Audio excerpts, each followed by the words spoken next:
Hello friends, मैं हूं अर्जुन। आज इस वीडियो में बात करेंगे हम फिगर ड्राइंग के बारे में। मैं आपको बताऊंगा अलग अलग पोज की ड्राइंग करना। जैसे आप देख रहे हैं रेफरेंस, ये एक पोज है और जैसे उसने हैंड उठाया हुआ है। उसके बाद ये टॉर्सो टॉर्सो को एक बॉक्स तरीके से लेना है। जैसे एक बॉक्स हमने सीखा है और सिंपल नॉट मी, उसी तरीके से हम पहले इसका जेस्चर रेडी करते हैं।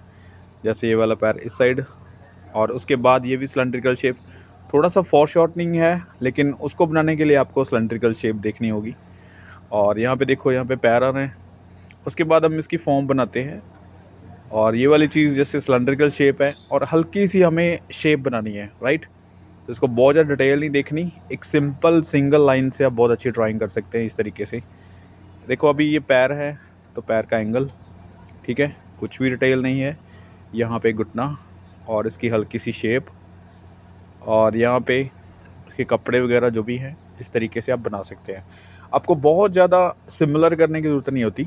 आपको सिंपल इसमें पोज समझना है कि क्या पोज है, किस तरीके से फोरशॉर्टनिंग है और किस तरीके से हम इसको हल्की सी ड्राइंग बना सकते हैं।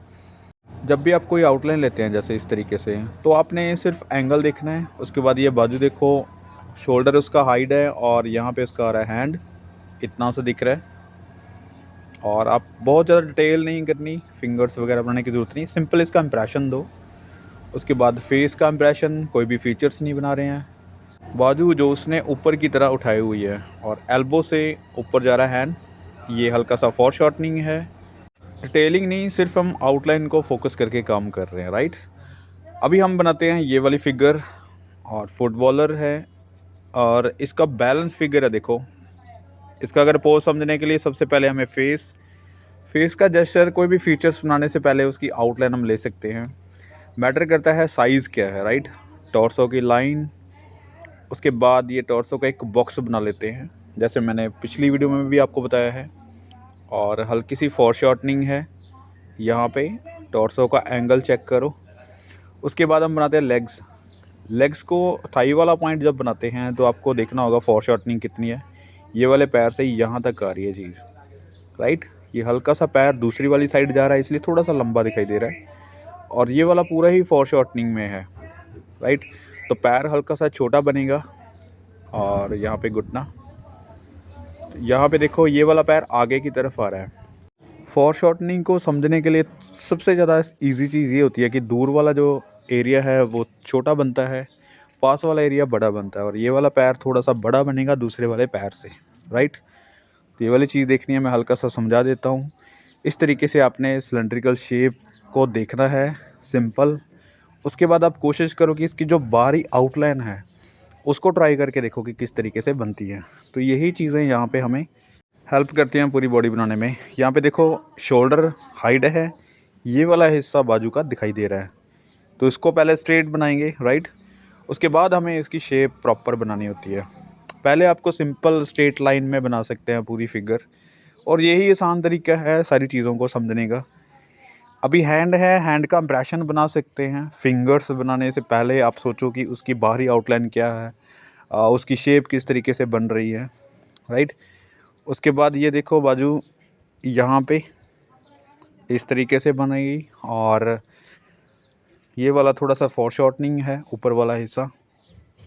तो आपको अभी धीरे धीरे जैसे सिलेंड्रिकल शेप समझ आएगी, वैसे ही आपको पूरी बॉडी के बारे में पता चल जाता है कि किस तरीके से कहाँ पे फॉरशॉर्टनिंग आनी है और कितनी आनी है, राइट। हैंड का जैसे इम्प्रेशन है और उसके बाद डिटेलिंग करेंगे। जिस तरीके से हैंड का साइज़ है वो मैटर करता है यहाँ पे। और अगर मैं आपको थोड़ा सा बता दूं, जैसे फेस है तो फेस के अकॉर्डिंग हम रख सकते हैं हैंड का साइज़, राइट, लगभग उतना ही होता है।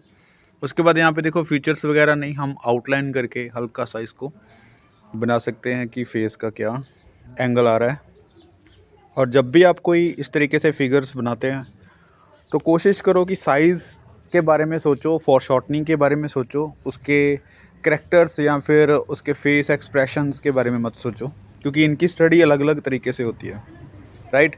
अभी देखो जैसे थाई वाला पॉइंट है, तो आपको बेसिक एनाटॉमी के बारे में सोचते रहना है, माइंड में वही चीज़ें रखनी है, स्टिक फिगर, सिलेंड्रिकल शेप्स, क्योंकि वही चीज़ें बार बार हम रिपीट कर रहे हैं। और जो ऊपर वाली शेप है, जैसे मसल्स की शेप है, उसके बारे में हम बाद में लाइनिंग करते हैं। पहले आप सिंपल लाइनिंग रखोगे, और ये देखो अभी जैसे पैर है, पैर को आप नीचे की तरफ से दिखा रहे हैं तो ऐसे दिखेगा। ये वाला पैर जो थोड़ा सा छोटा दिखेगा इस वाले मुकाबले, और जो भी एंगल है आपको दिखाई दे रहा है उसी तरीके से आपने देखना है। और घुटने से नीचे पूरा ये फोर शॉर्टनिंग में है, और इसकी लाइनिंग आप चेक करोगे तो पता चल जाएगा क्या शेप बन रही है। कुछ इस तरीके से पैर का, जब आप कुछ इस तरीके से ड्रॉ कर लेते हैं चीज़ों को, फिर आपको जहाँ पे डार्क और जहाँ पे लाइट रखना है, और कुछ डिटेलिंग अगर आपको दिखाई दे रही है एज ए पॉसिबल, वो आप कर सकते हैं, राइट।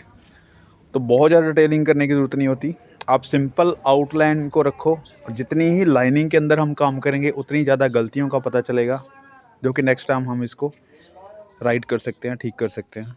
एक और रेफरेंस, जैसे आप ये वाला पोज देख रहे हैं, इसमें भी वही तरीका है जैसे हमने पहले बनाया है।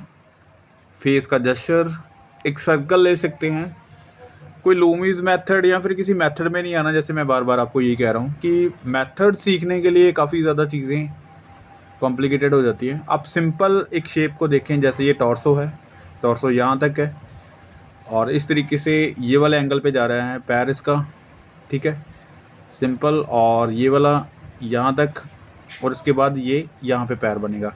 एक आइडियल एक फिगर बन जाती है लाइनिंग के अंदर।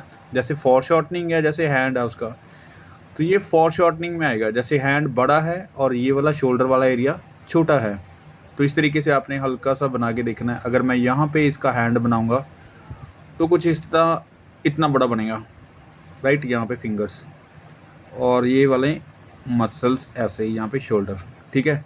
तो इसको अगर मैं थोड़ा सा क्लियर करूँगा तो ये एक मस्कुलर बाजू बन जाती है। लेकिन ये बाजू देखो वहाँ पे फॉर शॉर्टनिंग है, छोटी नहीं बनानी। अगर आप स्ट्रेट बनाएंगे तो छोटा बनेगा हैंड, ठीक है। और इस तरीके से वही फॉर शॉर्टनिंग यहाँ पे रखनी है। और जैसे हमारे वाली साइड आ रहा है हैंड, तो ये हैंड थोड़ा सा बड़ा बनेगा, और उसके बाद ये कपड़े इसके, और ये लाइनिंग। कहीं पे भी आपने डबल या ट्रिपल लाइन नहीं करनी, कोशिश करो कि सिंगल लाइन के अंदर आप इस तरीके से ड्राइंग कर पाओ। कुछ चीज़ें बड़ी या छोटी होती हैं, होने दो, कुछ गलतियां होती हैं, होने दो। नेक्स्ट स्केच में हम उसको क्लियर करेंगे, उसको और ज़्यादा अच्छा करेंगे। लेकिन ये प्रैक्टिस ज़रूरी है, इस तरीके से आपने प्रैक्टिस रखनी है। और उम्मीद करता हूँ इस वीडियो से काफ़ी सारी चीज़ें क्लियर हुई होंगी। मिलते हैं नेक्स्ट वीडियो में। Thank you so much for watching this video.